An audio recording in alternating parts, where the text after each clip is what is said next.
So today I'm going to be talking about an effort that we started a month ago to try to identify priority questions in acoustic backscatter research. So I want to acknowledge my co-authors because we're quite a great team working on that project right now.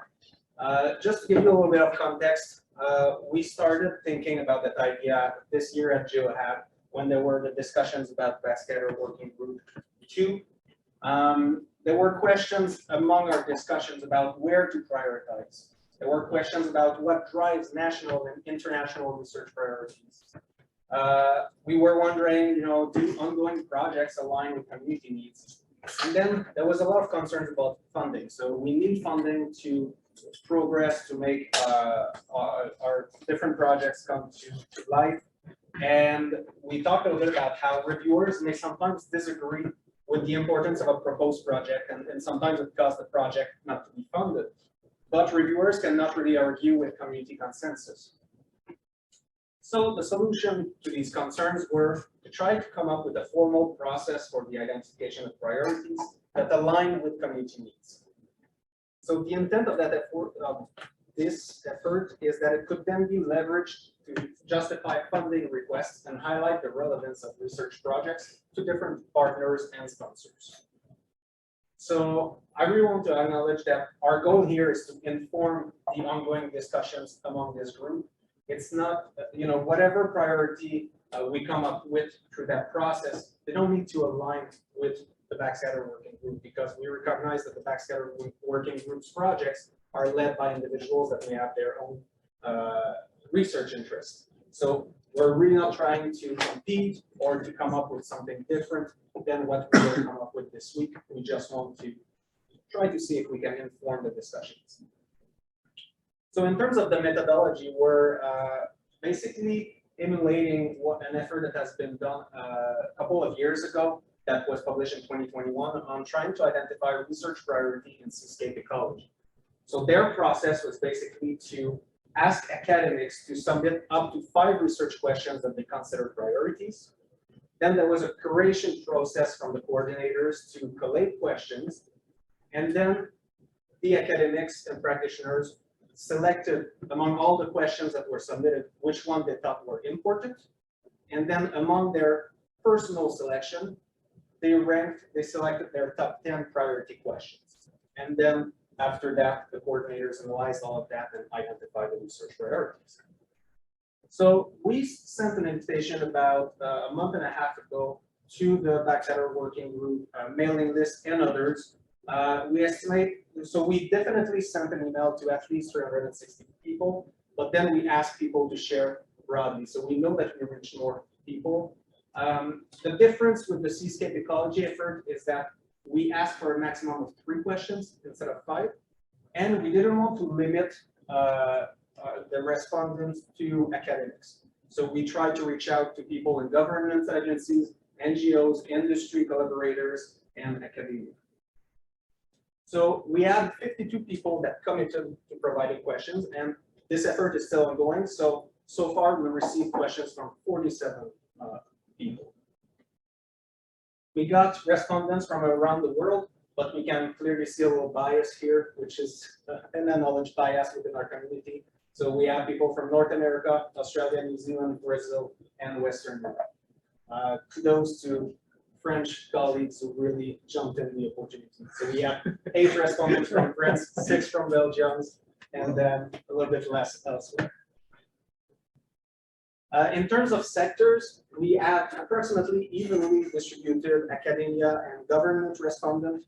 We have very little industry partners that responded, but as I mentioned, there's still time to contribute questions, so please spread the word. The reason why we're splitting in sectors is that, yes, we want to highlight priority questions from the community, but we're also curious to see whether people in government have the same needs as people in academia or people in the industry. So trying to separate, we don't intend to separate the priorities, but we want to see if there are differences. So we got a very positive response.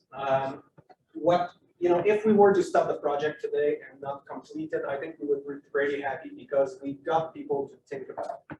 it fueled, we got plenty of emails saying, oh, can I have an extra week? I want to talk to my colleagues about it. We got the IFAMI team that did an amazing map mine. They got together, a big group, spent an afternoon talking about, what does it mean, backscatter research? What is involved in it?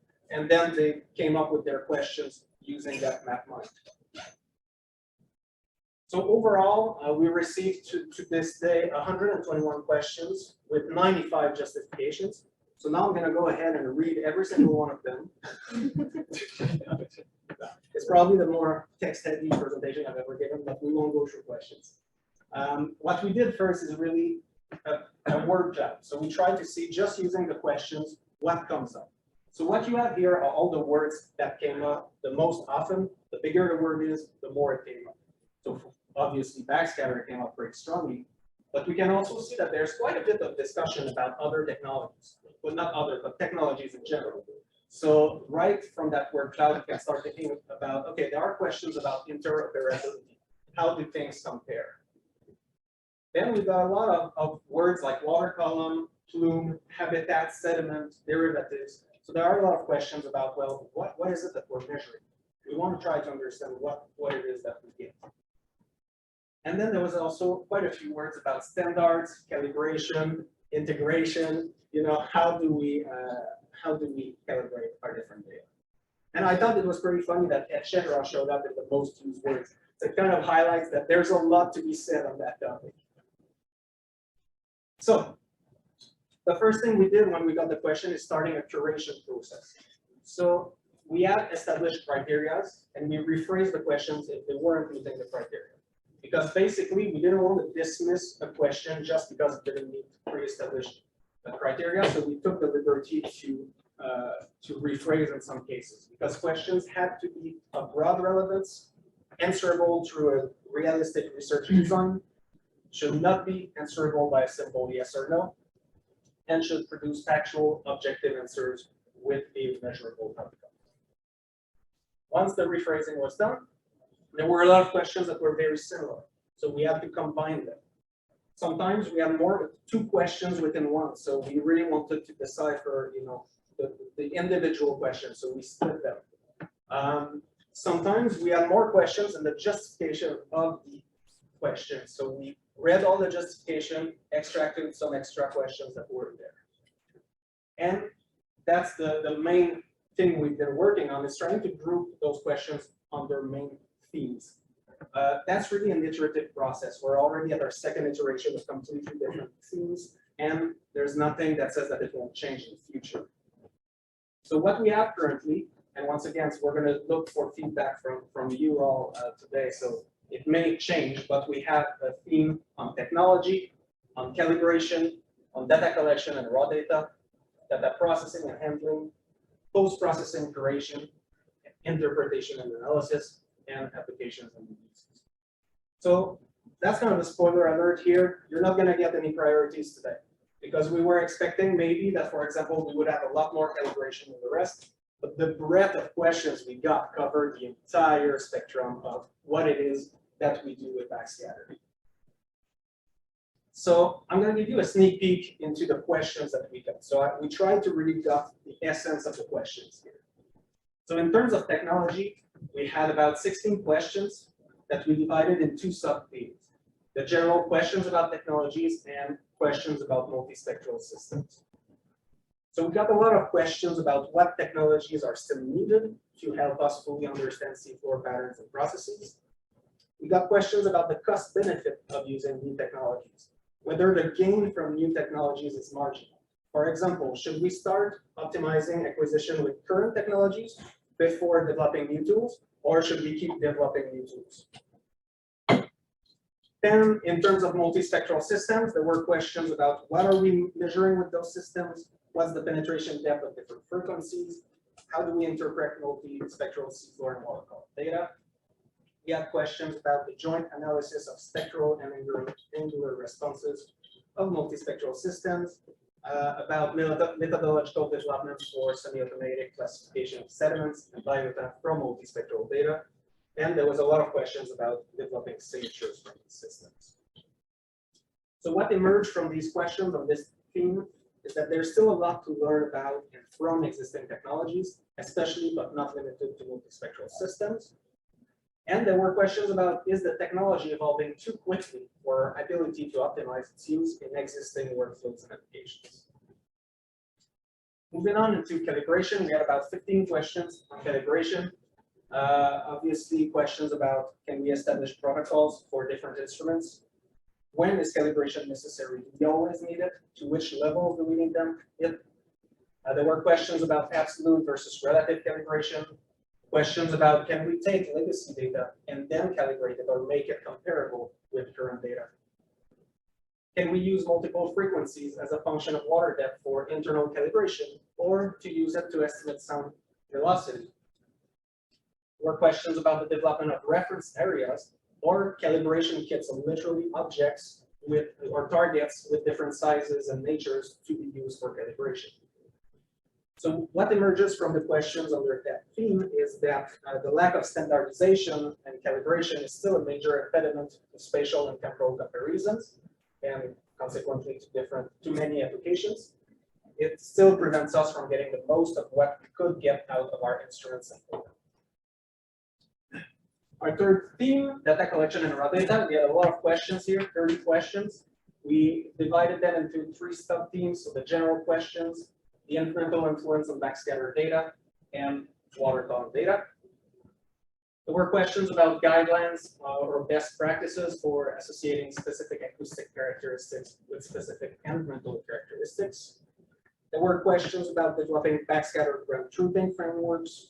There were questions about the scale of how variable the backscatter is due to benthic and universal life, objects in the water column, seafloor characteristics, and so on. And finally, there were questions for the water column data about tools for processing and analysis of water column data, like compression of gardens, relationship with sediment content in the water column, and so on. So what emerged from questions under that themes is that existing data collection protocols have focused primarily on optimizing bathymetric data collection, and we need to wonder how can we adapt these protocols to optimize backscatter data collection. We still lack the understanding of how water column content and characteristics and seafloor characteristics influence water column and seafloor backscatter. And water column data have a lot of potential for applications such as sediment plume monitoring, but we currently lack the understanding and tools to fully exploit the data. We're almost done. In terms of the fourth theme, data processing and handling, we have 19 questions. Questions about variability and standardization of processing algorithms, questions about improving or even the efficacy of current processing approaches. There were questions about the growing use of artificial intelligence. How can we exploit that for automatic backscatter processing? Questions about uncertainty quantification and reduction and formalizing its use within our workflows. And questions about the processing, storage, and distribution of big data. So what emerges from the question in that theme is that the lack of standardization of processing algorithms remains a problem. And there is some skepticism about the appropriateness of current approaches. And then quantitative spatially explicit uncertainty is necessary and needs to be usable outside of the science sector, for example, to support decision making. In terms of post-processing, we have a little bit less questions, so only 9 questions, but there were questions about interoperability. So how can we integrate backscatter data from different acoustic systems, like multi-beam systems, side-scan sonars, synthetic aperture systems? There were questions about the integration of backscatter data with other technologies in the coastal zone. So, for example, with the intensity of bathymetric LiDAR or hyperspectral imaging. There were questions about how can we use uncalibrated legacy data? Is there a way that we can integrate them with new data? And then questions about standards for data formats for storage and sharing. So what emerges here is that interoperability is critical to exploit the full potential of backscatter data. The legacy data remain an unexploited source of information due to the challenges in integrating them with other data. And standards are necessary for data formats for efficient storage and sharing of both backscatter and its uncertainty. So a little bit like the bag format for bathymetry. Then we move on into the end uses. So how do we interpret and analyze our data? We have 22 questions. Many questions about seafloor and water column backscatter derivatives. How can we integrate them with bathymetry and its derivatives and habitat classifications? There were questions about the utility or the development of new geoacoustic models like Giacomo. Questions about building an acoustic library of angular and frequency responses to link seafloor types and characteristics with acoustic responses, so akin to spectral libraries in optical remote sensing. And there were words that came back like a catalog or an atlas of responses. And then questions about backscatter variability in different contexts. There were also questions about approaches to characterize and monitor spatial and temporal patterns in acoustic backscatter. So in terms of interpretation and analysis, what emerged here is that one of the main use of backscatter data is still their integration with other data in segmentation and classification for various applications. So we need also to understand better what it is that we're measuring. So that's a recurrent question that came back a lot. And finally, for the applications and end uses, we got 27 questions that we regrouped in 3 sub-themes: backscatter for monitoring and change detection, discrimination potential for physical and biological habitat mapping, and one that I thought was really interesting, backscatter beyond the scientific community. So for that first sub-theme, we got questions about integrating backscatter products into a monitoring effort, the accuracy of backscatter for these efforts, which metrics and indicators can be used, the importance of quantitative and standardized measures for baseline mapping and future monitoring. For discrimination potential, we got questions about the ability of backscatter to distinguish different elements in heterogeneous and various environment. And once again, it comes back questions about linking frequency, acoustic response curves, and sediment types. And finally, for backscatter beyond the scientific community, we have questions about increasing the use of seafloor and water column backscatter by different sectors. How can we formalize using backscatter in different sectors like industry, regulatory, or environmental contexts? And how can we formalize introducing backscatter within different applications like hydrographic surveys, dredging surveys, people that already go out there to do some surveys. So what emerged here is that the full potential of backscatter data still remains to be fully unlocked. There are opportunities to add backscatter data collection to existing efforts, and backscatter data may remain too difficult to interpret quickly and efficiently in contexts such as decision-making by non-experts. So that's really a sneak peek. Again, it seems like I said a lot of things, but it's still a shortened version of the 121 questions we've gotten. What's coming up next is that we continue curating until the consensus is reached. So we're 6 people on the team, still refining that list, making sure that it's as clear as possible so that when respondents get the questions, there's no confusion. We welcome feedback and additional questions still. So if you haven't participated, you can send us questions. Then we'll build and share a prioritization survey with participants. We'll first identify theme by theme the questions that they consider important. So they can select as many as they want. Then we're going to give them back their own selection, and they'll have to identify their top 10. Initially, we answered their top 5, so that's still up for discussion, 5 or 10 questions among their selections. And then we're going to analyze and interpret those results, again, seeing which questions emerge as priorities from the community. Is there a difference among sectors of activities? We're going to share those interpretations with participants for feedback, and then we're going to publish it so that it can be used by community members for the purposes that we intend. So just as a reminder to conclude, the intent of this effort was that it could then be leveraged to justify funding requests and highlight the relevance of research projects to different partners and sponsors. Again, I hope that our work here is going to help inform our discussions this week, but they don't need to align. We don't want to impose any priorities on the community. And this effort is really for us. It's for the community. It should reflect our needs. So please keep sending. Not everyone has heard about that effort. So if you know someone who hasn't heard about it, have them contact us. We still accept questions until we're finishing curating. And that's it for me. Thank you.